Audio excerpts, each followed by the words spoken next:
telling me they love this new Samoa Joe thing. They want to hear me rock on it.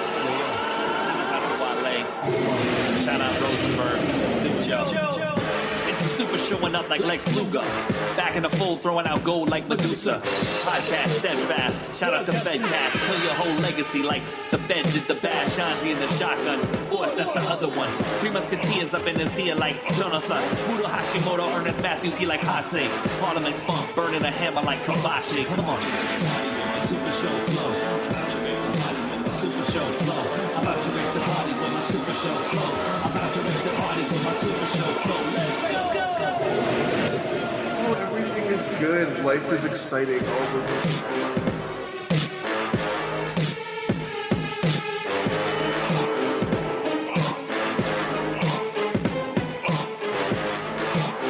We are coming to you live for Super Show 11. I am the Grime Minister, Luke Force. Check us out at WrestlingAudioRevolution.com and on the Spreaker Web Radio Network. Myself, broadcasting to you from lovely Port Hope, Ontario. Wheels, those are some real strong legs you got there.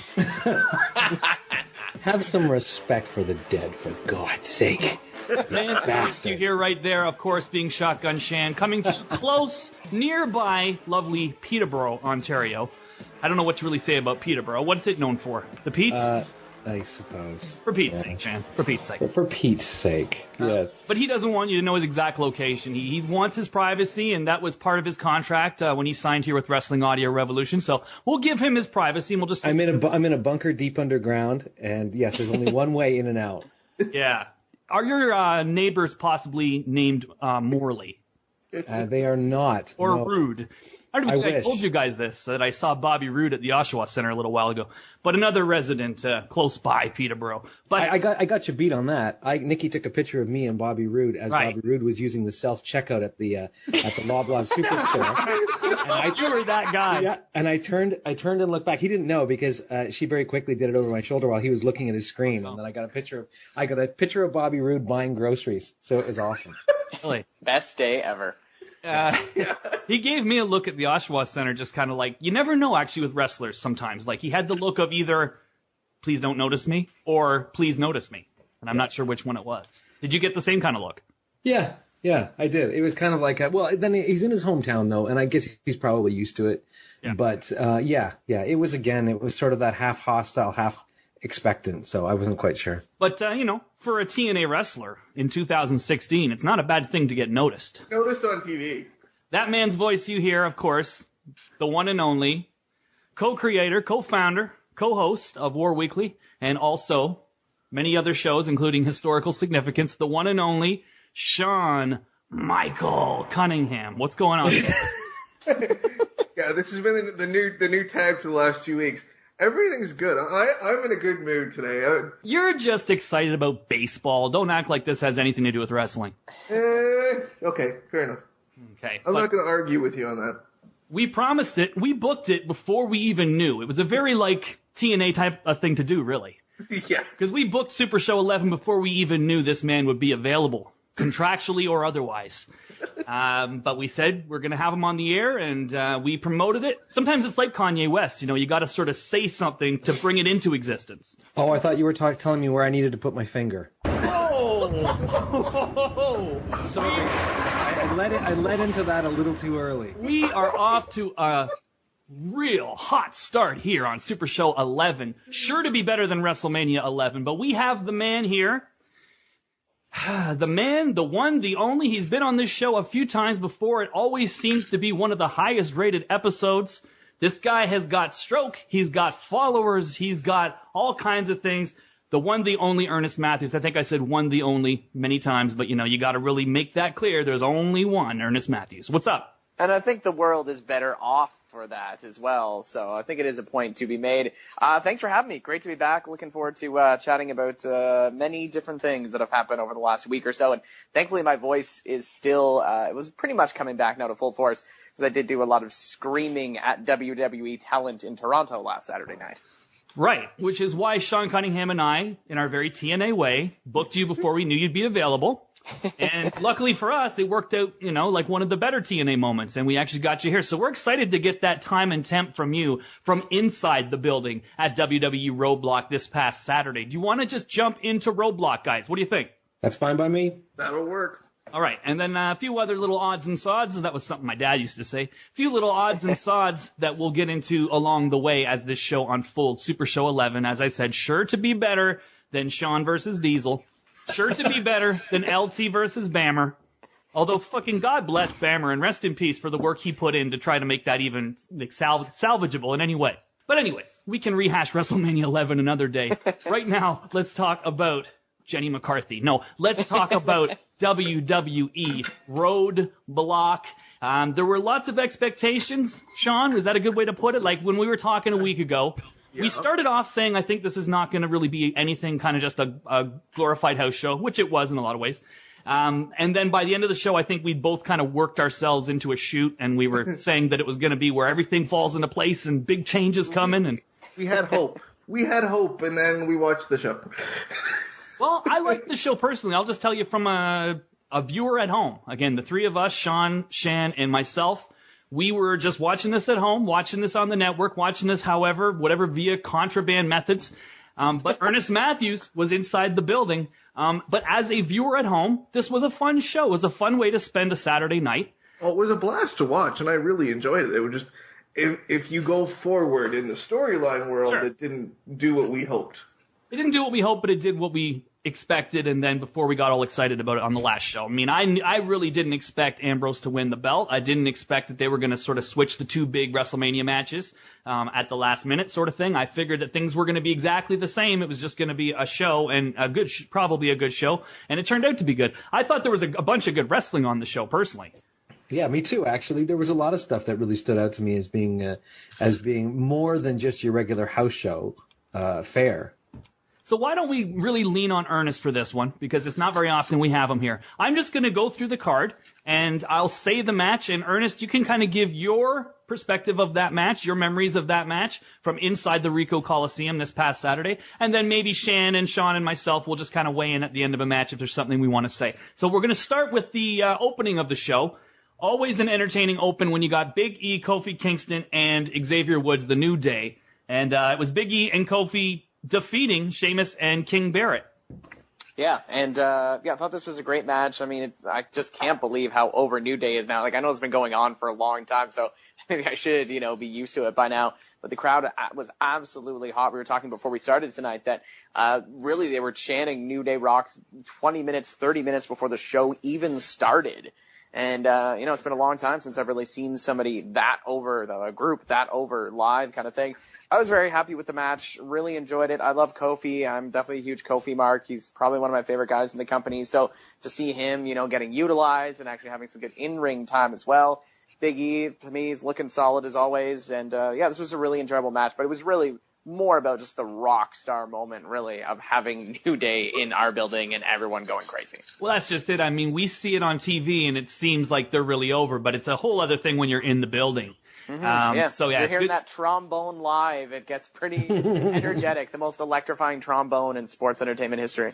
Now, take us to before the show, if you don't mind backtracking a little bit. Before the network special went to air, what was happening in the building? Did you get a few dark matches? Anything of note that you'd like to share? Yeah, there was a dark match. The first dark match was Mark Henry against a local guy. They announced him as being from Michigan. I can't remember his name. Also unable to remember his name, the current WWE ring announcer. So that got a pretty funny pop from the crowd. She goes to introduce the opponent, and she does not know the guy's name. Luckily, whoever the official was for the match kind of leaned in her ear and was like, oh, his name is this, and kind of saved her blushes a little bit. But that was kind of a funny, embarrassing moment. Thankfully, that match was over in about 4 minutes, and we weren't subjected to too much of that. Basically, Mark Henry won in a squash. The second match was Goldust against somebody that I can't really remember right now. But basically, Goldust just won pretty easily. And again, it was not much fanfare. It was just kind of there and over, and that was it. Another local talent, enhancement talent, or was it? I believe he was someone on the roster. That's fine. We'll just give the disclaimer. Ernest Matthews is not a regular. He is an old school wrestling fan. Yes. He has been watching wrestling his entire life and continues to this day to stay in tune with the product, but he's not necessarily a week to week, watch every show kind of guy. And he hasn't been for many years, you know. Yeah. So it's good to see Goldust, but just again, it was just really just to kind of warm up the crowd and everything. And then of course they did the whole like hype up thing, like we're going live on the network in 2 minutes, and played a couple promos and got everybody fired up. But I will say that I thought it was a very hot crowd. I've heard some indifferent kind of suggestions about the crowd in terms of how it came across on TV and everything, but in the building, it was absolutely electric in there. Definitely one of the louder crowds I've ever heard. And obviously I've been to shows of all sizes in various venues and stuff. So great crowd. And I think for me, that really set the tone for the night. You guys were talking about, was it just a house show? Was it a bit more than the house show? I kind of feel like maybe it wasn't that much more than the house show, but being there, it felt like more because it was such an energetic crowd. It felt like a bigger deal than I think it really ended up being. Sean, just Yes. to sort of bring you in your historical significance into the show here, because I really want to make this comparison to you. To me, and this is awesome, by the way, not anything I'm complaining about. People that were saying it in a negative way, I think, are fools. Like, oh, this is just a glorified house show. Because to me, this really reminded me of like the things you'd see on the network, the Madison Square Garden network shows, where you'd have totally. big world title matches in the main event. Oh, absolutely, and that's kind of what it reminded me of too. And it was something, and I did notice this, and I don't know if Ernest, you had a chance to go back and look at the TV version or whether you care to.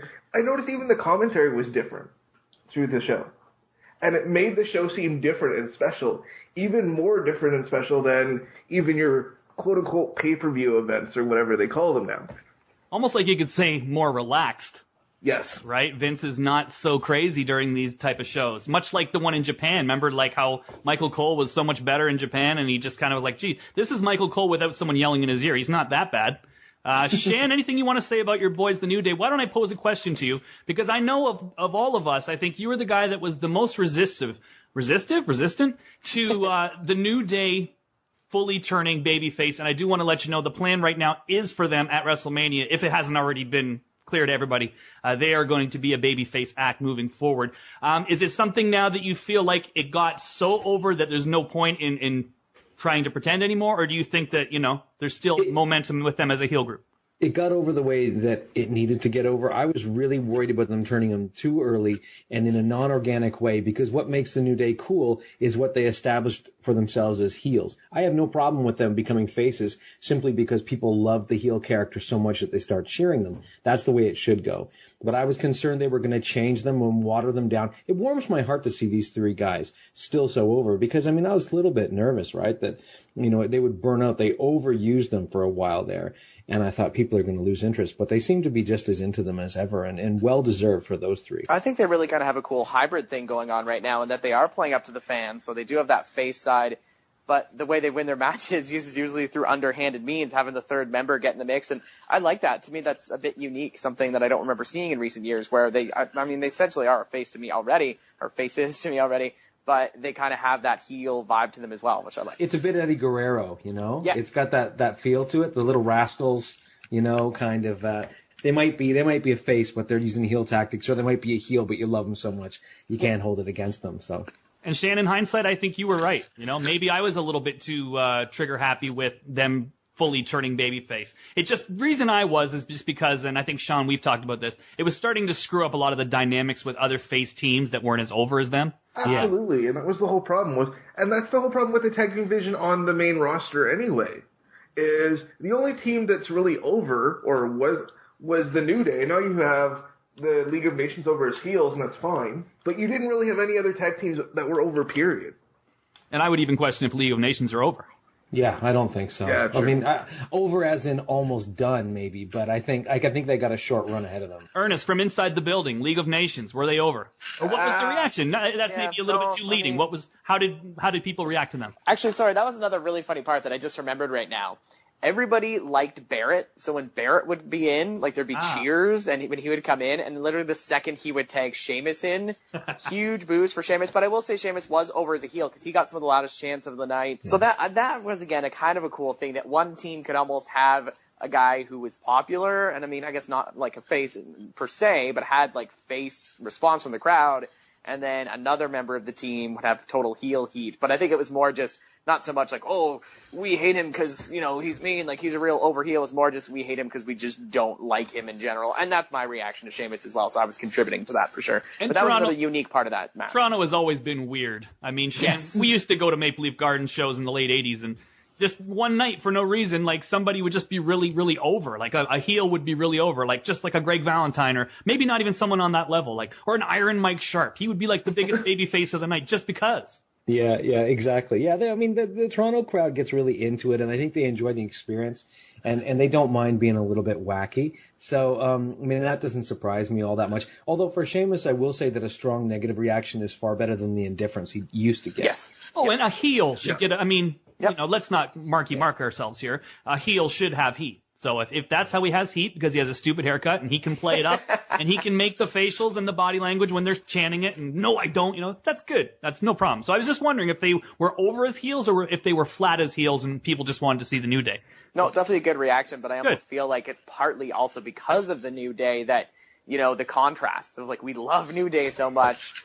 If you're going up against them, we really hate you too, kind of thing. And I do just want to clarify that I wasn't chanting you look stupid because of his haircut. I was just saying you are stupid because I just generally dislike him quite a bit. Just wanted to clarify that one. Right. Okay, next matched up was Chris Jericho versus Jack Swagger. Now, the original promotion for this show, it was saying the Toronto debut of AJ Styles. Am I on crack?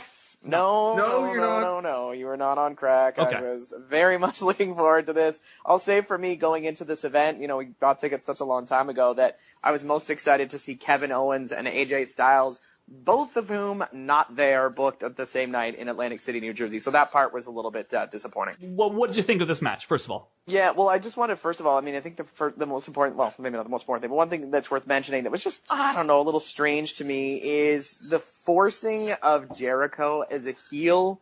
To me, did not entirely work. Everybody's chanting Y2J, and so he has to come out and do the I hate Canada, I'm ashamed of Canada, and I just think stuff like that in 2016, it's so hard to buy that. Like, maybe he even lives in the States now and whatever, but it just felt really forced. And, to his credit, Jericho did a good job with it. Like, it seemed like he was kind of doing a little stuff on the fly. Like, you had all this time to cheer for me. You're chanting for AJ Styles. Why didn't you chant for me then? Whatever. But that still seemed a little bit forced to me to try to force him as a heel down our throats when really in Canada, you kind of have to throw back to the old Hart Foundation days. They can be a huge heel in the States. If they're Canadian, they come to Canada, we're going to cheer for them and love them, no matter what they say to the crowd. Jericho as a heel, I don't mind because of the way this has been, the storyline has happened on TV and him being jealous and insecure about people giving so much love to AJ and kind of treating him like second fiddle. That's fine. But you're right. When they come to Canada, Canadians don't want to see that shit. And not in a good way. Not in a, this is going to make us mad and boo, just more of a this is stupid kind of way. And I think that's sort of what you're saying. And it didn't work whatsoever. People were still chanting Y2J throughout the match. And obviously that helped that he was going up against Jack Swagger, who I don't think anybody really cares about. Yeah, you can't turn Canadians against Canadians. Yeah. It's just not possible. No. So anyway, so this match, anyone else want to say anything about it? No. No, they didn't. Right? It was fine, right? Fine little TV match. It was what it was, yeah. That was what I would have expected if it had just been sort of a house show match. But yeah, it was fine. It was good to see Jericho again. I imagine our time seeing Jericho will be limited over the next, year or so. So yeah, good to see Jericho again. And I will say for Jack Swagger, at least the fans did do the We the People with him, which also, that was a little bit confusing. We're in Canada, yet we're saying that. One last just kind of observation. We were a little bit disappointed because we had heard a lot of whispering about it being Sami Zayn versus Jericho, which, that would have been such a great match. Two great Canadians going toe to toe. And I guess to put a positive spin on that, at least we got to see them both in separate matches, but we were a little bit disappointed to see Jericho taking on Swagger instead of somebody we're a little bit more excited to see him take on. It's good to see Sami. It's good to see Jericho, but at least from a television viewer perspective, they were really nothing matches. They were fine matches like you'd see on Raw. Yeah, transition matches, really. Transition matches, whereas if you put Jericho and Zayn, that would have been another, show stealer. And Swagger and Stardust would have been sort of similar to what you got in those two matches. So, did you get the Paul Heyman promo in the building or no? Yes, and I wasn't sure if we wanted to get to that. In terms of looking back on the event and highlights of it, to hear a Paul E. promo live, I know that sounds so ridiculous, but... No, not at all. It was... No, not to me either. It was like a literally like shivers down the spine moment. so over with the fans. Like, some of the loudest, fan response was just saying his name with him and saying Brock Lesnar's name with him. But that was just, like, as much as the crowd was hyped for it, it was, in a way, there was also that hush to just hear that promo and just to see that. And we all, like, everybody in our section basically just looked over at each other afterwards and were like, it's strange that this man is still the best promo that this company has when, he's not a wrestler and he's been doing it for so long. So that was definitely a highlight of the show. I'd put that top 3, top 4 moments of the entire show for sure. I'm just hearing a bit of... It sounds like someone's shaking a box of Tic Tacs. I think it might be like just a headset or something like that bouncing. I'm not sure. But anyway, it's all good. Let's move on. So the next match, NXT Tag Team Championship match. The Revival versus Enzo and Cass with the lovely Carmella in their corner. This was a really good match. Ernest. Yeah, what else can you say? Just a great match, great tag team wrestling, close finish. You kind of felt like it could go either way. I'm not obviously as well versed on NXT stuff, so I couldn't really predict the booking on this one. But a really exciting match, and again, credit to the crowd. Like, NXT is over right now, ladies and gentlemen. Like, huge NXT chants, huge chants really for both teams. I think Enzo and Cass obviously were, a bit more over with the crowd, but just a great tag team match, and definitely I would say top 3 matches of the night. And this is the precursor to Enzo and Cass moving up to the main roster, I'm assuming? They should be. I don't know. I think so, though. This is what I'd been hearing anyway, that this was the tryout for them to move them up, which I think is a great idea. Oh, the act is ready. They're ready, and Enzo is such a great character. I really like Carmella. She's a really capable wrestler. She's become a very capable wrestler. She's got a great personality. And I love Cass, and Vince just has to be drooling when he looks at Cass. He's got, like, a 7-footer? A 7-footer that can talk and is young and fit? Jeez. And has Edge's face photoshopped? But exactly. But yeah, Enzo's going to kill himself doing that move, though. I'm just going to say that right now. Yeah. You got to see that one live where Cass launches him out of the ring, way out of the ring. That's just crazy. You're going to hurt yourself, especially because he takes it on his side. He pretty much looks like he lands on his hip every time. Well, but here's the thing: if they don't catch him, he's going to get hurt quick. If you have that guy that's not a good base, hopefully they never book that spot if there's not somebody that has a good base. And that's one thing you got to say about the Revival. Those guys are super solid in the ring, like from a mechanical standpoint, They seem like classics already, don't they? Which is totally weird. But yeah. If there were 2 guys in NXT I'd want to do that dive on, it would probably be them because you know you're going to be taken care of. So yeah, just a really good solid throwback tag team and solid match and really good fan response. It was just one of the moments of the night where just everything clicked. Well, what do we call them, Luke? We called them Brainbusters 2000, right? Right. We were saying that before anybody, too. We were saying archives. Yeah, we were saying that back in December. Everybody stole it now. Yeah. I will admit I had a friend around here who did use that reference as well, so I'll let him know that you guys are the originators. Yeah, you too. You let him know we got that one copywritten. Have him send you a check for $2 every time he uses it. Well, it's bad. I've heard WB announcers use it now. Yes, everybody's using it. Everybody's using it now. It's like Brainbusters or Minnesota Wrecking Crew are the 2 references I keep hearing. Like Jay-Z said, biting's forbidden, everybody. But yeah, I love those guys. Scott Dawson in particular is like, oh my, he's fundamentally sound, if you could say, Yeah, he really is. And it's too bad those 2 guys can't talk like Tully and Arn. That's the only problem.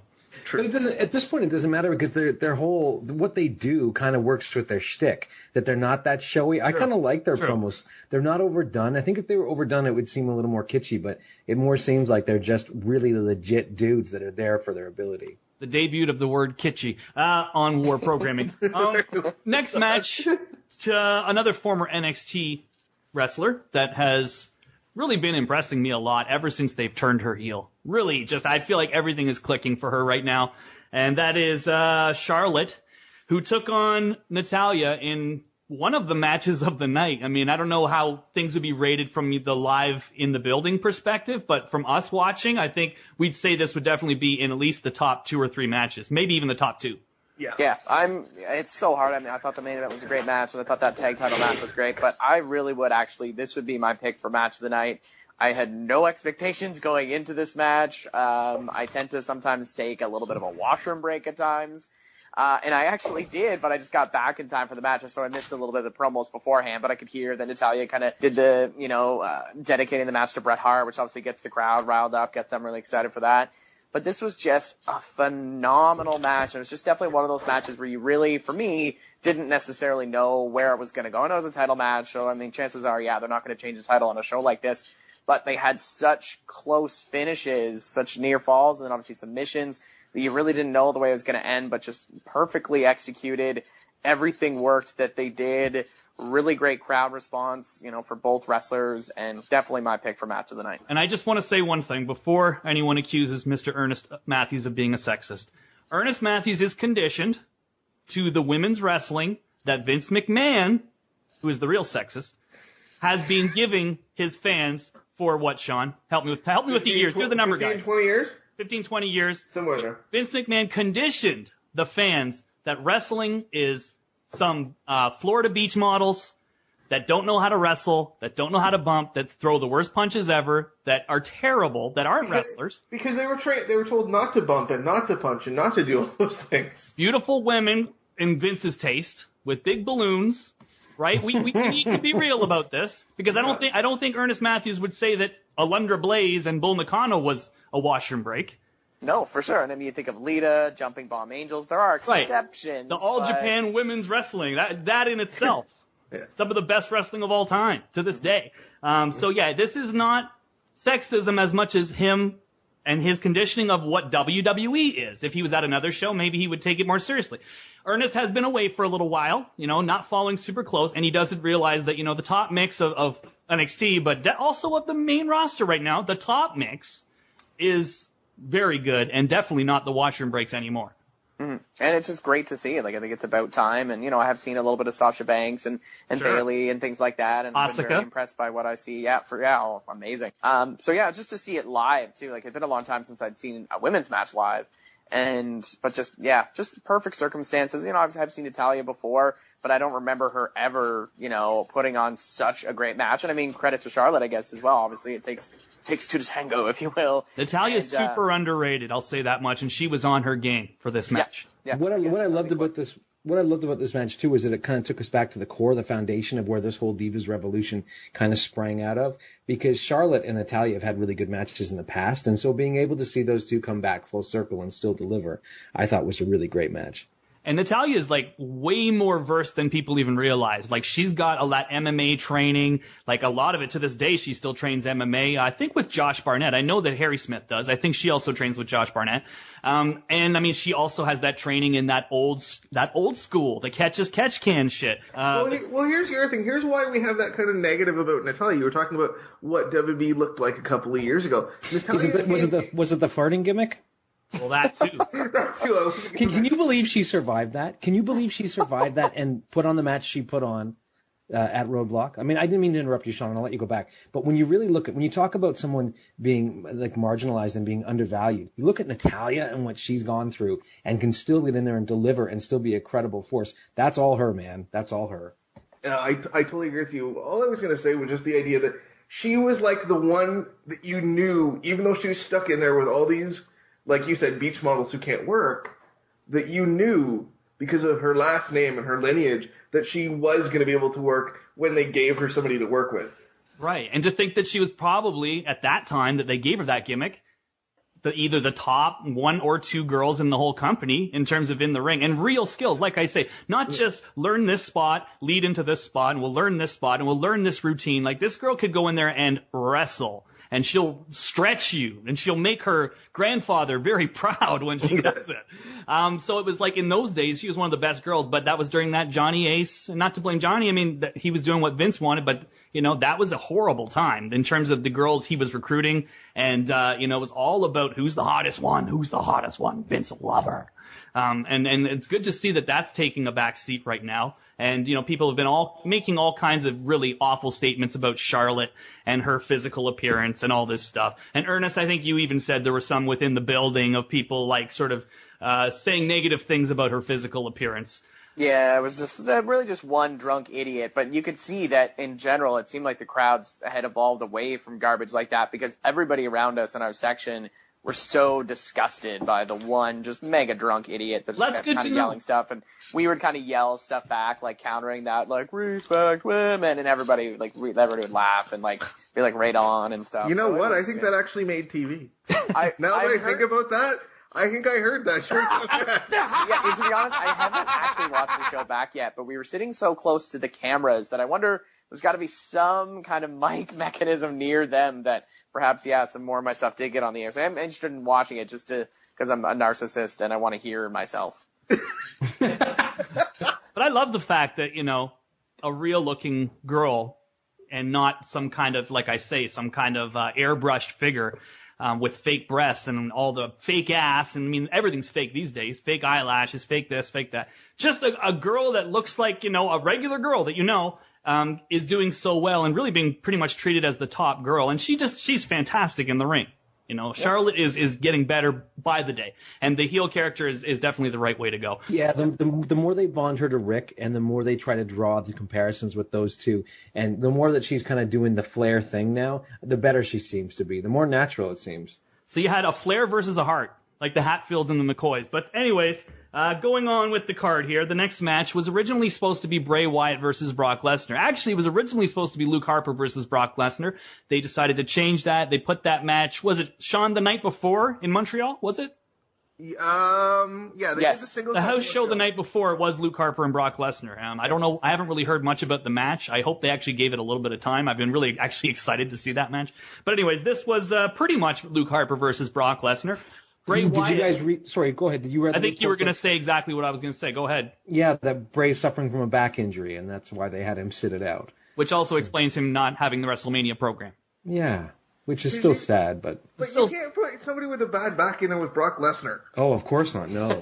That's true, yeah. But it was strange, and actually even just now, I just brought it up on the website just for the sake of this, but looking at the WWE Network recap, they actually technically call it Brock Lesnar defeated Bray Wyatt and Luke Harper in a 2-on-1 handicap match, which was technically never announced. As you said, it was supposed to be Brock versus Luke. Brock versus Luke. No, I don't want the booking. I'll jump out the window. Yeah, so again, like you say, it wasn't one of the high points of this particular show. Bray Wyatt, Brock over? Yeah, it was Brock over. Oh, yeah. Huge responses to him and Paul E for sure. I'd say Brock was probably one of the top 2 to 4 people that, the fans are really there for. And so the crowd was going crazy. Suplex City chants. I'd say Suplex City shirts are probably the shirts I saw flying off the shelves the fastest. And I did like the little thing, and he's probably doing this for a long time, but I just don't think I've noticed, or maybe I forgot, Paul E counting the suplexes on his hands, and then eventually the fans count along with him. That was kind of a nice touch. Sean, when was the last time Brock was in Toronto wrestling? Oh, God. You know what? I want to say 2002 or 3. 3, yeah. It's been a while. When did he leave WWE, Sean? Oh, geez. Right after Mania 20, so that was 2004. I thought so, because I thought I remembered him in New Japan by 2005. So I would say maybe at the very latest, 2004 was the last time he's had a match in Toronto. So, again, pretty cool. But, again, it was a bit of a clusterfuck. And you can tell by the way things are being built on TV and at this match. I mean, Bray is being penciled in. Pencils have erasers. But he is being penciled in for something after WrestleMania and some pretty big programs. So never fear, Shan. They haven't forgotten about your boy Bray Wyatt. You're okay. Well, okay. I'll hold my breath for a little while, but we've been down this road before. Does it all depend on how injured he really is, though? Does anybody... Sure. Of course it does. I only started hearing about the back thing after Saturday.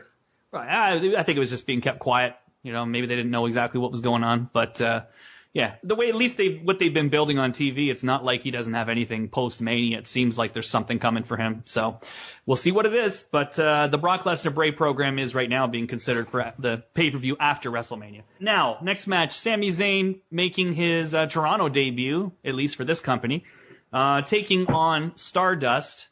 Like you say, kind of a transitional match, Ernest, but it was good to see Sami out there, and Stardust is a good opponent, so... Yeah, we were definitely happy with that when we saw the card, and to see Sami Zayn, we were all very excited about that. I think we kind of had our little Sami Zayn section there. But to be honest, the whole building was really the Sami Zayn section. Very over already. Very strange to me, as I'm an old school Toronto Maple Leafs fan, so being in Toronto and hearing, what were probably mostly Leafs fans doing the Ole, ole, ole, because that's obviously like the Montreal Canadiens thing. But it's not just the Montreal Canadiens thing, though. Oh, I know, but just in terms of a hockey rink in Canada, Okay, fair enough. It felt sacrilege to hear Toronto fans, singing Ole, but that's how over Sami Just Zayn for the is. record, it's ole, ole, I know, I ole, feel ole, like I'm- not ole, ole. I think he started singing hot, hot, hot, didn't he? Singing hot, hot, hot. Yeah, that's That would have been wrong, I think. That would have been. but Got the Sammy- fiery red hair, right? Yeah, exactly. But no, Sammy was super over. Great to see him. He looks great. I mean, good to see Stardust too. I think again, it was a pretty good opponent for him. As you mentioned, a transitional match. Not really much to report here, but just great to see Sammy live. And I really just hope that this is the start of much bigger things for Sammy at this point. And for Stardust too, because I mean, that match kind of reminded you how good he really is. Cody's been sorry, I'll call him Cody, but Cody's been sitting there Please do. wasting away in the Stardust gimmick, and certainly being Stardust is better than being nothing, but not by much. And I would love to see him take the paint off and do a whole gimmick. He really is with a guy that has that lineage and has that ability. You're stupid for wasting him. Well, but I keep hearing they want to restart the Stephen Amell program again. I've heard the same thing. Why? Yep. What is it they get out of a couple of Stephen Amell matches over several years? I don't understand it. Mainstream coverage for 5 minutes. For 5 minutes. Not even. Yeah. Not even. Yeah, no, But I that's know. what they want. That's what they want. So Oh, and can I make a point about commentary during the Sami Zayn match? Go for it. That they almost acknowledged the term El Generico, but like tap danced around it. Did anybody else notice that was watching it on TV? No, No, I explain. missed it. When they were doing the Olay chants, Michael Cole actually okay. said that this was from a previous Incarnation. incarnation of Sami Zayn. And I was like, okay, so they're going to tap dance around that because they can't say it. His music rules too. Could I just say that? Yes, Yeah. it Makes you does. feel good. Mighty Mighty Boss Tones. Is that what it is? No, it's not, but it feels Sort of like reminds it. you. To me, Yeah. it just seems like the intro to some like sitcom or like something like that. I think it was Sami Zayn's music that one of the guys I went to the event with kind of said it's kind of a modern take on America's Funniest Home Videos. Yeah, exactly. It's one of those songs that you don't want to admit it, but it makes you feel really good. Yeah. And that's one of those tunes. And you leave like I hate so many of the current WWE themes because they're just tuneless garbage. You don't go and walk away from the building humming Dean Ambrose's song, to me anyway. And then it's like you look at Kevin Owens' song. It's pretty much the exact same thing, just maybe you reverse this note and this note. And then Seth Rollins, his song is just complete tuneless garbage. There's nothing catchy about it. I miss the days of having those wrestling songs that really stuck in your head, and I think Sami Zayn's a throwback to that. Am I crazy? But so many of the NXT themes are like that though, like Bayley's, True. Sasha's. Like I'll have those running through my head You're all right. the time. Yeah, and so I mean, who's doing the NXT music? Same guy, or is it a whole different crew? Because they should move up. to the Great main question. I don't have the roster. answer to it. I just always assume Jim Johnson. Well, I don't know because I mean, there's at least 3 or 4 songs, theme songs within NXT that just run on a loop in my head. Because I think when Bayley goes to main roster, they're going to hear that music and that building's going to blow up. Yeah, exactly. Absolutely. Exactly. And again, one of those songs that you don't want to admit it, but when no one's looking, Yeah. you got a smile on your face. I want to give one more quick music prop, and that is the Ascension. And you probably think same thing. It's tuneless. It's just metal and stuff. But I actually thought it was really good, and that reminded me that Goldust's opponent in the dark match was one member of the Ascension for some reason. But I got to hear their music, so I was happy with that. And you know what? The 3 examples I gave are not even like bad. Like those aren't the worst. There's so many more generic songs than Seth, Kevin, and Dean. But So they're just the obvious ones right now. they're just the obvious ones of Yeah. just tuneless songs that are just kind of a rhythm, but like 1 note or 2 notes. I know Steve Austin's was like 3 notes and just pretty much a rhythmic sort of chugging of the guitar. But I mean, still, his was so different. That was the other thing. His was so different from everybody else's tune back in the day. And nowadays, everything just feels like that. And there's not those catchy melodies. And Sami Zayn's song has a melody that will get caught in your head. I heard that your son, my nephew, Shotgun Shan, Shotgun Shan Jr., I heard that Shotgun Shan Jr. is a big fan of the Sami Zayn song as well. And Sami Zayn in general, which tells me a lot, right? He is. He's crazy about it. And yeah, that song gets hummed around here quite a lot. So. But that's very telling that he's connected with, your child. Oh yeah, for sure. And I think that really does play into that I think that is the right thing to do with Sammy, because I think he's going to hit a certain demographic in the audience, and I think having that is going to draw him in even more. Right. So anyways, main event time. A very good match. Very, very good match. Triple H versus Dean Ambrose. They gave it time. They gave Ambrose, a lot of shine. They gave him a lot of the match. Definitely you had the finish there, the old Dusty finish. I guess that's not technically the Dusty finish, but similar to where, the illusion is that the babyface has won the title and then they, reverse it or keep the match going or whatever. Ernest, how was the heat in the building for this one? Because it seemed really huge on TV.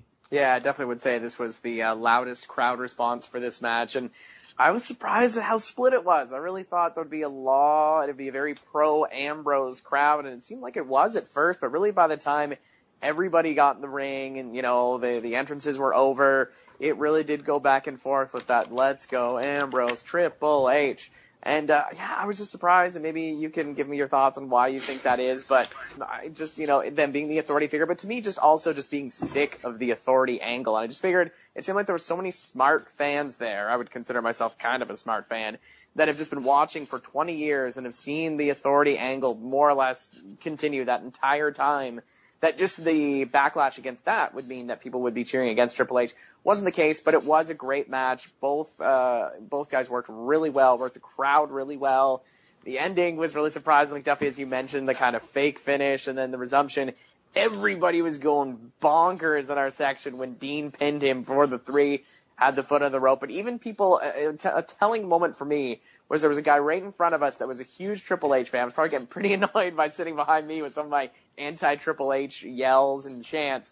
But when Dean Ambrose, when he got the 1, 2, 3, he actually turned around and high-fived all of us. It was just like, what? It was sort of like some of the reactions to Undertaker losing the streak. There were some reactions like that in our section. So it was very captivating stuff. Really entertaining match. Now, before anybody elaborates, hold on, because there's something that I need him to clarify before anyone elaborates on this. You say that you were surprised at how much positive reaction there was on Triple H, that he was more over as a face than you would expect it, or people didn't hate him the same way that you did. But I wanted to ask you, was there an audible boos for Dean Ambrose, or was it just that they were also cheering Triple H? No, it was the Triple H fans, were they also booing Ambrose, I guess is what I'm asking. No, definitely not. It was definitely just they either loved Ambrose or they loved Triple H, but there wasn't, booing of Ambrose. It was just they were just positive for Triple H when it happened. And I think a lot of people were chanting both "Let's go Ambrose, Triple H." Like at one point it was so loud that it had to be more or less everybody in there that was chanting it. So, and I think, to be honest, even a lot of the people in our section, when I yelled one of my 6,500 mean things at Triple H during the match, a lot of them were laughing, like as much so they loved Triple H, but I think they kind of accepted, like, yeah, this guy's got some point. But no, not really any audible booing of Ambrose. He was quite over as well. But there was audible booing of Triple H. There was a section that was booing H. By me mostly, but yes, no, there were definitely some Triple H booers for sure. I think my favorite moment was when I yelled, "Triple H was cool 20 years ago," and somebody a few rows down from me said, "No, he wasn't even then." And I was like, "Fair point." So that was kind of fun. If I can interject here for a minute, because I think I know maybe where Luke was going with this, is I kind of wonder if maybe Triple H, part of it, of course, is because I think the Canadian fans appreciate when somebody who doesn't wrestle often shows up in a Canadian venue. But I can't help but wonder if a little bit of this is what we've been talking about the past weeks, is that Triple H is now at WrestleMania wrestling a guy who is getting a pretty nasty reaction from a lot of people. And if maybe it isn't more about the fact that he's Roman's opponent than it is that they love H all that much. What do you guys think? That's part of it. The other thing I was going to say, and it was interesting, Ernest, you said it about 20 years ago. Triple H was really, to a lot of the fans who might be in that building, who maybe watched 20 years ago, who've tuned out like yourself, the only star other than maybe Brock that they knew or had invested in. This is true, yeah. This is true. He is the link to the older crowd, isn't he? Definitely. He's a legend whether people want to admit it or not. He is. Yeah. And the problem with the four of us, and even Ernest, who's still kind of casual, we all live in a bubble.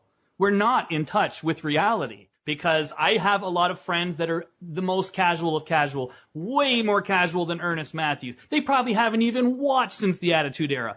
But when they hear Triple H is wrestling in the main event defending the belt, they went and got tickets for it. And everything they're tweeting is, I'm seeing the legend Triple H. I can't believe this, blah, blah, blah. Hashtag time to play the game. Like, in the casual fans, especially the one that was used to watch when it was cool, Triple H is a legend. And we all have our thoughts and our opinions on him. And I mean, they're completely valid. The other thing is that a lot of fans don't know shit and don't want to know shit about anything going on behind the scenes. I think both your points are valid. I think there's definitely a mix of that, people who are just not following it and just are like, oh yeah, that guy from 20 years ago, Triple H. But I think the people who are following it closely, I think there was some pro Triple H kind of vibe based on the fact that they hate Roman Reigns and they know they're going to have a match, and so that makes Triple H look better. I think it's everything that everybody just said. I think it's what Shan said, that's part of it. I think it's what Sean said, his lineage, and the fact that he, 20 years ago, like we said, and sort of what I said is the same thing, like, that when it was cool, when wrestling was cool, he was a big part of it. With DX and with everything else. And it's also just one of those weird things of like, you could have this celebrity that you hate and you just, if I ever saw this guy, I'd walk up to him, slap him in the face. But then when you're actually face to face with a star of that magnitude, whether you love him or hate him, it's a little bit of that starstruck thing. And I think that's part of what it was as well. It's been a long time since he's wrestled in Toronto, and I guess it's just one of those things. He's a bigger star than everybody else, which is by design too. He's definitely helped and assisted in that. Yeah, definitely. But I think, to be honest, just to kind of, wrap it all up on that match though, credit to him. I don't like Triple H. I was not happy to see him, but he worked a great match, and it wasn't all about him. As you mentioned, they gave Ambrose a great push in the match. Ambrose at time dominating the match, kind of doing like a lot of the spots to the outside and the dive. I really wondered Triple H was going to take all that, but he really took everything that Ambrose had. So credit to both guys, Triple H and Ambrose, for really just putting on a great, entertaining match. Let's just take a look at the way things are playing out here. We've got Roman Reigns, who's out with a broken nose. Do we know if he's been gone this amount of time legitimately, or are they holding him back from his return? Does anybody know? He was back on Monday. No, I know, but I mean actually physically competing. Do we know how long it'll be before he'll be physically competing again? He may already be on the road. I haven't really been paying too much attention. Do you know the SmackDown spoilers? I haven't seen SmackDown. No, I haven't seen him yet. So from everything I know, he's back. And I mean, he did enough on Monday physically to put himself in danger if he wasn't cleared. So I'm assuming he's good to go. Okay, well, let's put all this into perspective. So Roman's been off TV for a little while, and in that time, Dean's been getting a great reaction, putting on great matches, and had what I would imagine is going to be a far better match than what the main event will be at WrestleMania. I agree. How does this position Dean going forward? And again, it's the question I always ask: Does the back room in WWE really know what they have in Dean Ambrose? Before I answer that, actually, there's one last thing I want to ask Ernest, because it involves Roman Reigns, because he was not on the show, and as Shan just said, did you hear a lot of people talking about Roman Reigns? Were there Roman Reigns signs? Did kids have Roman Reigns shirts? How many Roman Reigns shirts were in the audience? Like, what was going on? What was the time and temp regarding Roman Reigns as top babyface in 2016? Honestly, it seemed to me to be more indifference. I don't remember seeing many, maybe one or two. They were selling plenty of his stuff there, but I didn't see a lot of people buying it. Again, it was mostly Suplex City stuff. A few AJ stuff here and there, even though he wasn't even there. But I did not see a lot of people rocking Roman Reigns gear. You saw more AJ Styles shirts in the crowd than Roman Reigns shirts. Or people buying them, because I went and bought a shirt myself, and some of my friends were in the lineup, so you could kind of see what people are getting. I didn't really see anybody getting Roman Reigns stuff. I mean, Suplex City, AJ stuff, and then they had actually like shirts of the pay-per-view with the card on the back and everything, and then not the pay-per-view, but the network special, and like a poster of the match listing as well. That's the only stuff I saw people buying, period. And I was in line for quite a while, and again in line a couple different times. Now, to answer the question and go back to what Shan asked there, do they know what they have in Dean Ambrose? I would suspect that the majority of us don't know what they have in Dean Ambrose, because he hasn't even shown it. He hasn't even shown the tip of the iceberg yet, and he's openly admitted that. He's openly admitted that publicly, that he's never ever in WWE done a promo that he thought was any good, because they're not his promos. He looks at the business a little different. He looks at it like, this is my job. He's not a CM Punk in that way. And if of anyone that gets those terrible scripts, he is the guy week after week that makes what is the old saying, Sean? Chicken salad out of chicken shit. Yeah, exactly. That's exactly what I was going to say. If there's one guy that can deliver a terrible written WWE promo half decent or even good, it's Dean Ambrose. To me, he's like the James Dean of wrestling. This guy could be Well huge. done. He could be huge. And for those of you that sort of go on YouTube, or even those that used to follow him in the old deathmatch days and all of his indie days and Dragon Gate USA, all the places he was before, just watch some of those promos. This guy is probably one or two of the best talkers of this entire generation. Probably I personally think he's number one of this entire generation as a character. But they just haven't given him the ball. And what is his role in WWE going to be moving forward? I think you saw it this past Monday. Dean Ambrose will be Mick Foley. He's going to be the guy that's putting on the great matches and might win sometimes. And I think Dean Ambrose will be a world champion before too long.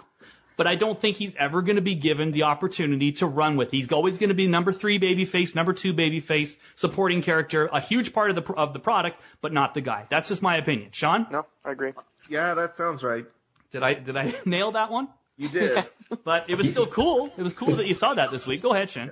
It sounds like there's apprehension in Sean's voice. Are you not happy with that? No, I'm not happy with it. I'm not happy with it. I'm disappointed in the sense that I agree with Luke that Dean will never be that guy, because I think he really could be that guy and send the company in an entirely different direction and maybe get more eyeballs on it, which is what they supposedly want. That being said, the direction that it's going and continues to go lends itself to Dean being that second or third guy. He's that second or third guy if he stays a face. If he turns a heel, he's Roddy Piper. You know what I mean?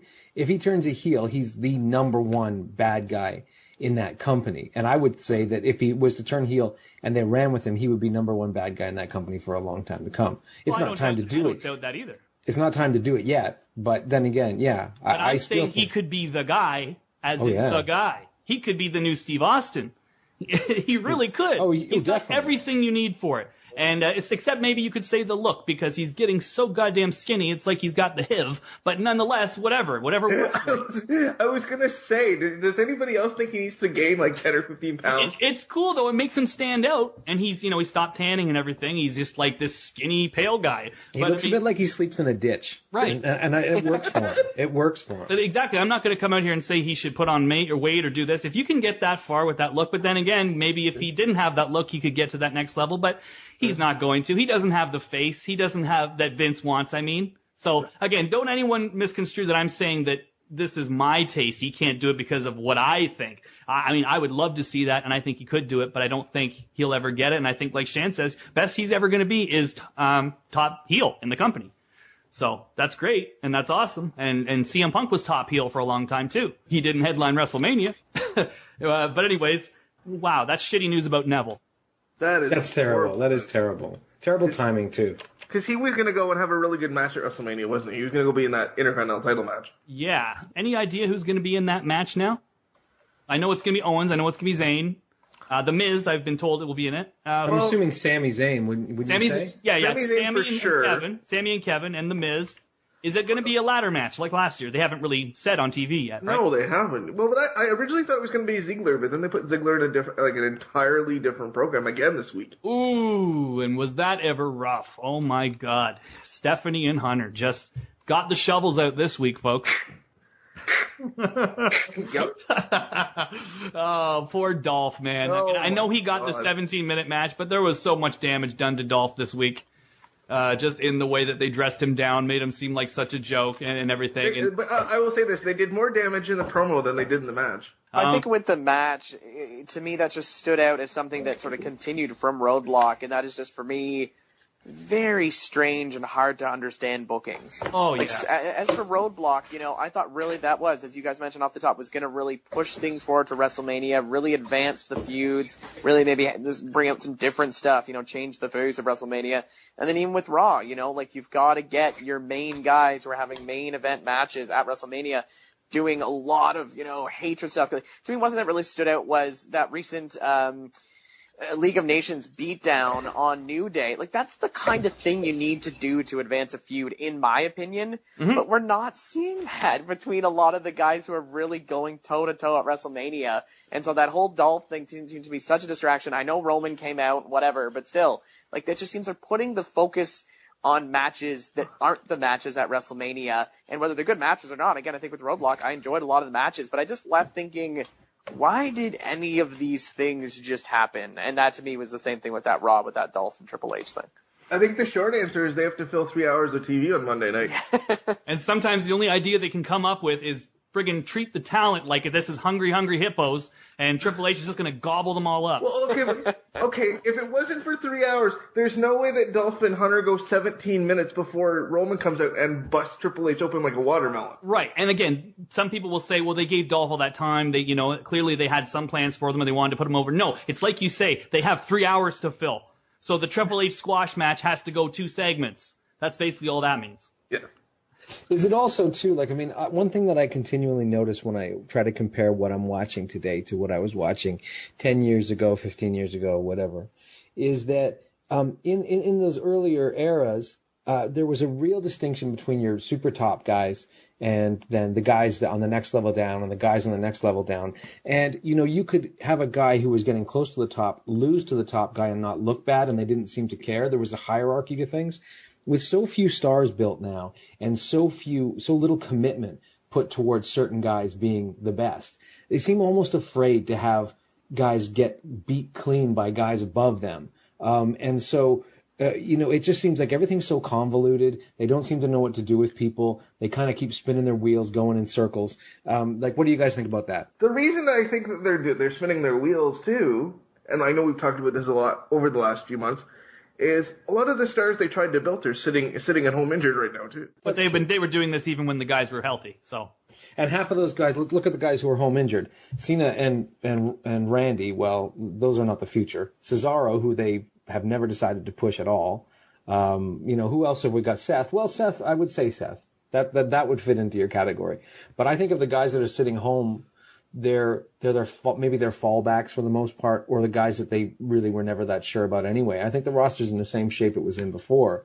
You just have a lot of guys they haven't committed to yet. I mean, we keep talking about a big shakeup coming after Mania, and we talk about that a lot every year. But if it really does, then, you could look at the guys that they're starting to push now and say, maybe these guys will be the guys. But as I say every week, man, I'm starving for a new era of wrestling, and it's been a long time, and I'm kind of losing faith. Let me ask you this. How much was this segment and this tactic dripping with arrogance? It was like Rick Martel had sprayed this segment, okay? Triple H comes out, and of course Roman's been getting these terrible reactions lately. It's not like they've turned any corners. He's been getting awful, awful, awful reactions. And Triple H comes out. What did he say? I know you people can relate to Roman Reigns, and then they all boo. Yes. And he said somewhere else that you people love Roman Reigns, and they all boo. Yeah. I'm not talking like a few people over here on the left side. I'm talking about audible booing, loud, overpowering everything else. And then he says, and at WrestleMania, I'm going to beat Roman Reigns. The whole place cheers. Don't tell me that dickhead didn't know what was going to happen. Don't tell me for a minute that he didn't know exactly what was going to happen. WB has made their decision, regardless of what the crowd reaction is, they're going to do it. Whether the crowd hates it or not. Which brings me to a spoiler for WrestleMania, or am I just fantasy booking? Who knows? But clearly they have to have something up their sleeve for Roman Reigns at WrestleMania. Clearly. Although I just said that they put this segment together and didn't think it would backfire like that. But this is WrestleMania, and they have to know going into this thing that it's going to be a negative reaction. Of everybody on the line, are we just expecting confetti falling, Roman Reigns celebration flatness, or do we have faith that at least something else will play out during that match that will maybe take the heat away? I'm expecting the flatness, and to be honest, I thought the something with Roman Reigns, and again, this is maybe wishful booking, was going to happen this last Saturday, and that Dean Ambrose was going to be about to pin Triple H, win the match, win the belt, and then Roman Reigns would come out and actually beat up Ambrose to protect his title shot at WrestleMania, or you know what, I was have a reason to boo Roman because he betrayed his best friend just for the sake of a title match, and then finally have a reason for them to boo him and go down a heel route. But of course they didn't do that. Why would I even think they would do that? They didn't. I expect the flatness at WrestleMania and everybody's happy, he won. I was thinking at the very least that they'd have Roman come in and cost him by DQ or something. So they could continue building the tension, but no, they didn't do that either, which was much better for Dean. I mean, Dean at least got to be the focus. Yep. I would not be surprised if they go with a flat finish. I think Vince has just kind of squared his jaw and said, I don't care, this is what I'm doing. Maybe they'll have Xavier Woods come out and play his trombone into the microphone to drown out the booze. Maybe that's the plan. But that might be it. Or that match isn't going out last. That's another thing. Yep, you're right. And I've considered that. I almost wonder if Shane and Undertaker are going last. I've considered it, man. And you know what? In a lot of ways, that's the match with the most at stake. That's the match that I think has more interest, to be quite honest with you. With the way they lined up, Hunter's match went out in hour 2. They ended the show with Vince and Shane and Undertaker on Monday. And they had a plan this week for Roman that they'd bring him back as an ass kicker. A little late. Too little, too late, you could say. I did like the actual ass kicking. I thought it was fine. I thought it was totally fine. Again, this is not heat on Roman. This is heat on the way that they've handled him over the last 15 months. And it could all be, well, I can't say it will all be, fine after WrestleMania if you go this direction, but it will definitely be helping if you go with my idea, WWE. Howard Finkel, how are you doing, sir? Thank you for listening. If you could please take a message back to your boss. Put the Shield back together in the main event of WrestleMania. Have Seth Rollins come down at a time when, whoever is going to be, I guess, the League of Nations, whoever is doing the bidding for the McMahons, you have them doing the whole outside interference, or the ref is out and Roman's getting beaten up by a whole bunch of people. Dean comes out. He's able to even up the odds for a few minutes, but then is overpowered by, the numbers game. And then Seth Rollins' music hits. As much as I hate it, I think that place would go absolutely nuts. You have him come out. You make it seem like he's going to beat down Roman and join on the beatdown of the other two guys. And then he beats one of them up. They start fighting back. The Shield cleans house. Roman Reigns wins the title. And that is the way WrestleMania ends, with the Shield reunited in the middle of the ring. Now, there's going to be the peak. Go ahead. That's the only thing that will save Roman, I think. And I think that's a really good, really, really good idea. And too good for them to use. Seth is coming back a babyface. I don't see any way he's not coming back a babyface after the way they treated him on the way out. So it makes sense storyline-wise, right? The question is, will Seth be ready to come back? You know what? They should just go ahead and give Gato $1 million. Let him book WrestleMania. And let him book the night after. Let him book those 2 nights. He'll set you up for the next year, at least. Seth doesn't need to wrestle to come back and put the Shield back together. And the Shield doesn't even need to necessarily be in the buildings every week. You could start doing the old promos again. You could have them featured on the show some weeks where they're not even necessarily there, or all members aren't there, but they have the promos that are airing, and Seth at least has a presence. And then, in total New Japan fashion, you could do like you do with that's pretty cool. You do like you do with the Bullet Club or with Chaos during the G1 finals. And you can actually have Roman Reigns, because a lot of people will say, well, if you put those 3 guys together, there's not a whole lot of matches you can do with Roman. There's not a whole lot of heels. You can have him wrestle another Shield member in a main event of a pay-per-view. You just have to study the way that they do it with the Bullet Club, study the way they do it with Chaos, because they can have a very heated match and go into it, have there be some tension, whatever, but have it be, best man's going to win this match, and it will still be super over, especially for some of these in-between pay-per-views. So there's even ways you can have the guys wrestle and still be a group. Not in WWE's fashion, but if you study the way New Japan does it, there's a million ways you could do that and still have it work. And I have a feeling that somebody has to be the way that New Japan is. Oh, yeah, they are. They are. Unfortunately, they're running NXT. Before we get out of here, too, do we want to just quickly touch on NXT? I hear that they had some kind of Nakamura video package this week. They did. They did an amazing introduction with Nakamura. He only said a couple of words, but basically they announced Sami Zayn against Nakamura at NXT Dallas, and Nakamura went on screen and the audience went berserk. If you had to worry about that guy having a presence coming in, I think that those fears are wiped out. What did you think, Sean? You saw it, right, Sean? I did see it, and I thought it was amazing. I did find it interesting that they are calling him Shinsuke Nakamura and not just Nakamura. Yeah, I was so happy about that. Now I don't look like such a geek for saying his name right. Oh, they actually said it on the announcement? Yeah. Shinsuke Nakamura. Very good. That's cool. Yeah, no, absolutely looking forward to that match for sure. I know we've talked about our differences. This could start a conversation for 20 minutes, so I shouldn't go here, but would love to see him on the main roster right away, but you guys have definitely, highlighted some points about how it's important for him to just get used to the culture, get used to the country and everything down in NXT before he moves up. But I hope it is really just a matter of time before we do see him on the main roster, because I think he's one of the biggest wrestling talents in the world today. Yeah, get used to the style, get used to the ring, because the WWE ring is a big thing too. It's a lot different, and I think AJ Styles has pretty much said that in most of his interviews lately, that, the ring was actually the hardest part. The ring itself was the hardest thing to get used to. Isn't it bigger than everywhere else? Yeah, it's just bigger. The ropes are different. I can't tell you because I'm not a wrestler, but you know what I mean? It's like if you were a wrestler, you could explain it. It's like there's certain things about it that are different, and you get really used to the way certain things are. If you have to take a few extra steps in something that you're doing, or even one step, that to us may seem like we'll just take an extra step, but you've gotten used to doing it a certain way. And then all of a sudden, the rhythm, the timing, everything. You're also working with guys you never worked with. But anyways, AJ, I think, has been really adapting well. And the match with, we could talk forever about the fact that they've kind of burnt this match out in a lot of ways with him and Jericho, but I do think that's going to probably be the show stealer of WrestleMania. What do you guys think so far? Or maybe Ambrose and Lesnar. There are some good matches coming on this show. We can't sort of downplay that. There are good matches lower down the card. I think both those matches are probably going to be near the top of the best matches of the show. Like I don't think there's any way that AJ and Jericho's not going to deliver. Is it just going to be a straight up one-on-one, or are they going to do some kind of? Has anyone heard anything about any kind of stipulation? Haven't heard anything about that, no. But again, a lot of the things in WrestleMania are still kind of a little bit hazy. Nothing's finalized yet. Like I'd heard there'd be a special ref for the Hunter match, and it was supposed to be Shawn Michaels, but I haven't really been hearing that lately at all, so I don't know, maybe they've changed their mind on that. How far away are we now? 3 weeks. 3 weeks? 3 weeks away. They better start doing it. Now, Sean, help me with the calendar. The NXT show is the Friday? Is April 1st, the Friday night late 10 o'clock start. A lot of talk going on behind the scenes right now. That 10 o'clock start. That Triple H is a little bit in the doghouse and with Vince, and Vince is not a big fan of NXT.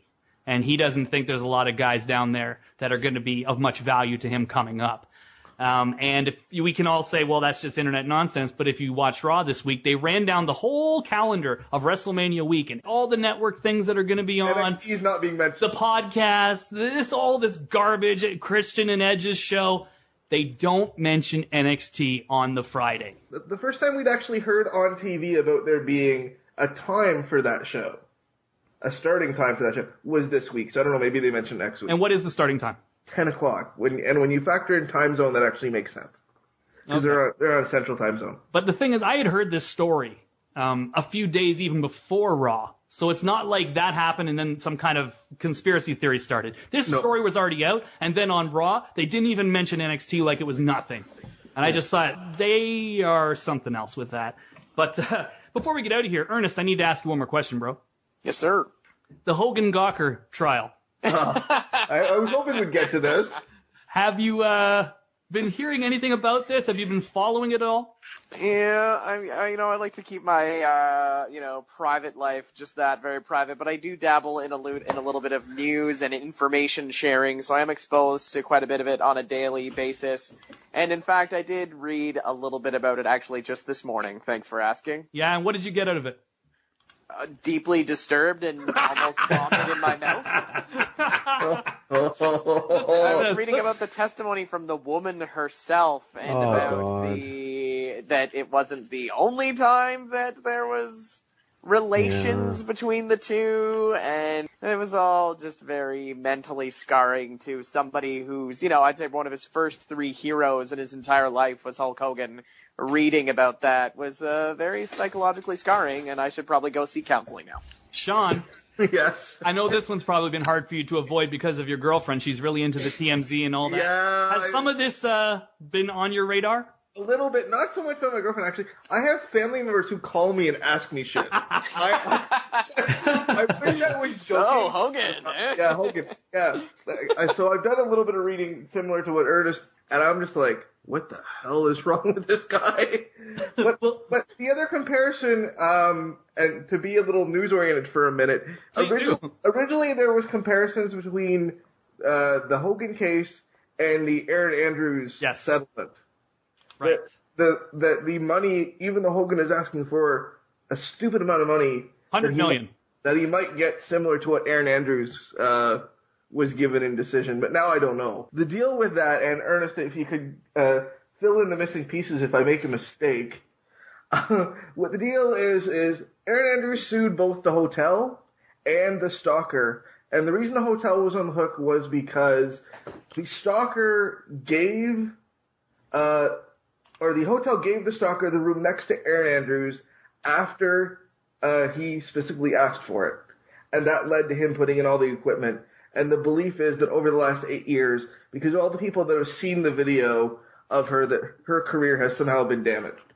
Yeah, that's pretty much bang on. And so, I mean, yeah, there are some differences, but I don't know if it's going to have a similar outcome to the Erin Andrews case, but yeah, we'll see. But yeah, obviously she ended up with, I think she got about 55 million, I believe. So I've been told 55 million, and that half will be on the hook from the hotel chain that she'll likely get, and the other half will be on the hook from the stalker that she'll never see that money. Yeah. So this is what I've gotten out of the Hogan-Gawker trial so far. And you can actually watch this on live stream, and my God, is this better than Hogan Knows Best. Because we're getting to the part now where Hogan's really starting to get hammered. And we all know Hogan's reputation. We all know when Hulk opens his mouth, tends to be some pretty interesting stories that come out. And when you're under oath, and, you know, yeah. So this is basically what's come out of this. When he's out in public, he's Hulk Hogan. All the time, 24/7, brother. Because this is the old school, and when you walk out of your house every day and you leave your home, you gotta be in gimmick, and you gotta be in character, and you gotta be ready to always be on as Hulk Hogan. So, long story short, Terry Bollea does not, this is not even a joke, guys. Terry Bollea does not, I repeat, does not have a 10-inch penis. But Hulk Hogan does. And when Hulk talks, it's only for entertainment purposes. When Terry Bollea talks, it's the truth, brother, and it's not entertainment, it's private life. But that's behind closed doors. So that's basically where Hulk stands there on his bending of the truth, is that he's in Hulk Hogan mode all the time, so he doesn't have to tell the truth, he just has to be entertaining. Can I say something? I've gone out of my way to avoid those kind of details. You just screwed me up really bad. I don't feel well. I feel a little bit queasy. Do you feel like you need a shower? I feel like I need several showers. Yeah, sit down and hug myself and cry in the showers. What I'm going to do after we're done here. Hey, it's taking the attention away from the whole racist tirade. Yeah, for sure. Fair. So how soon do you on network? How soon do you think he's back on WWE TV? Hey, as soon as it's cool with the sponsors, I think. Oh, it will happen soon. As long as they don't have a risk of sponsors pulling out, they're gonna put him back on TV. Oh, it's just that's the way it is. Just a matter of time. Some really sad stuff, but again, you don't know if it's Terry Bollea saying this stuff or if it's Hulk Hogan, because he is in public. I mean, a court is considered public, right? Yeah. So Hulk has talked about during this trial that he's always been very, very self-conscious of his baldness. And yes, he was wearing a black do-rag in court. Why do I suddenly hear Jimi Hendrix in the back of my brain? He said that Linda Hogan used to always make fun of him for his baldness, and it's like something that's a deep scar on his soul. He's also said that he used to be fat as a kid, which is why he overcompensated with the steroids and with the working out and all that stuff. He has kind of opened up his soul, and he's tried to play the sympathy card. He said that he's only has 3 friends. Listen to this, guys. He only has 3 friends in life. Bubba the Love Sponge. what? Jesus Christ. Brutus the Barber Beefcake. And Jimmy Hart. And Jimmy Mouth of South Hart. See, it doesn't sound as good if you just say Jimmy Hart. You got to give those 3 ridiculous names, and those are his only friends. The reason I didn't say Jimmy Mouth of the South Hart in that same kind of way is because Jimmy's actually cool. And Jimmy's normal. And Jimmy is, you know, Jimmy's one of those guys in the wrestling business, one of the few that's like never taken a drug, never taken a drink, never smoked a cigarette. And Jimmy's awesome. We love Jimmy. We have no problem with Jimmy. So I'm not going to say we all have to remember that Jimmy actually had career success before wrestling. Right. Yeah. Mm-hmm. But Jimmy's he did it for fun. Yeah, Jimmy did it for fun, and he's one of the few, like, nice guys in wrestling. Like, that's his reputation, and just, like, a really hard-working guy. So I didn't want to say, like, and Jimmy, the mouth of a South Hart. Because I have no reason to mock him. To add to this, though, I thought Hogan was friends with one of the Nasty Boys. Did they have a falling out? Well, no. Again, this is Hulk Hogan on... Brian Knobs is probably at home crying right now. But he wasn't mentioned. Again, I wanted to finish that thought and say, of those 3 guys, his only 3 friends in life, because of this whole ordeal that went down, because I don't know if you guys know, like, the ins and outs of who he was having the relations with, that was Bubba the Love Sponge's wife, and Bubba the Love Sponge was allegedly filming it. And because of Bubba the Love Sponge, I guess, being the one that must have leaked the video and started this whole insanity for Hulkster. Bubba the Love Sponge is no longer a friend of Hulk Hogan. They've had a serious falling out because of this, so they're not friends. So there's one down. Oh my God, he's only got 2 left? Brutus the Barber Beefcake got a new wife, and she didn't like Hulk. And she basically told Brutus that he had to break up with Hulk. That sucks. Which has caused Brutus to go to Twitter and get really upset and say, how dare you talk about my wife and all this stuff. So those two aren't cool anymore. Hogan and Brutus. That's crazy, because they've been All he's cool got forever. is Jimmy. All he's got is Jimmy. And if you're going to have one of the three, that is the one you want to keep. Yeah, for sure. And I've also heard Eric Bischoff handles his money or something. Well, I he bet he didn't does. mention Bischoff. He said he had 3 friends in life. He only had 3. Okay. So he's lost 2. The company that Hogan keeps, eh? But anyways, so that's the Hulkster deal. And again, just to make this very clear to all of you, Hulk Hogan has a 10-inch penis. Terry Bollea does not, and that is actually pretty much an exact quote. Even after I warned you, you said it again. Insert the He's got a vomit sound penis. effect here. I assume that you always. I love that you have to clarify that. So it's either 10 inches or it's not. You know what I mean? He's still got it. Like, you can't hide from the facts, Shan. But anyway. Thank you for doing this story and not making me do it. So Vintage Update is up next week. Thank you, Ernest Matthews, for being here. Thanks for having me, guys. Oh, it's always Thanks, a pleasure, buddy. man. Anything you'd like to say in closing here before we hit the road? But you don't talk about the 10. Yeah, no, yeah. Okay. There's not going to be any 10-inch mention of any member or anything like that. But no, just thanks so much for having me. Roadblock, definitely. I left feeling a little confused about some of the bookings and kind of feeling like, what did I just see? But upon reflection, it was a great time. You had Really fun. great crowd. Had a really fun night. Kind of looking forward to what happens to WrestleMania at WrestleMania. But as you guys kind of mentioned, I'm hoping for a bit of rebirth. Hopefully something a little bit more, something maybe a little bit different after WrestleMania. Fingers crossed. I mean, they've got great guys down in NXT. There are some great guys in the main roster. So excited for AJ being around. But as always, it's up to one Vincent Kennedy as to what is actually going to happen. And I learned a long time ago to not get my hopes up too high when it comes to dealings with that fine, upstanding gentleman. Yeah, we didn't even talk about Shane, but we can do that next week on Vintage. I know you always have a lot to say when it comes to Mr. Shane O'Mac. Anything you want to say, any closing arguments, Shan, about the 10-inch cock? Or? Oh, come on, man. That's evil. Evil. I resign. Good night. I'm sorry. We'll put that on the band list. now? I'm just updating it. Here we go. Okay. We'll send you a copy of the new updated band terms list. We're also, I don't know if you realize this, we've also banned all talk of Roman Reigns heel turns. So Ernest Matthews, you will be getting a $150,000 fine for this one. That's fair. Deserved. And Sean Cunningham, my man, do you want to say anything before we get out of here, my man? My man? I'm just not going to bring up the Hulk Hogan thing again. I don't know. I might be more optimistic about WrestleMania than I was last week, but as we said, that could change. So we'll wait and see. All right. Well, from myself, from Shotgun Shan, from Sean Cunningham, the Three Musketeers of Wrestle Talk Radio, Ernest Matthews, he be Hase, and he is Wrestling Audio Revolution for life.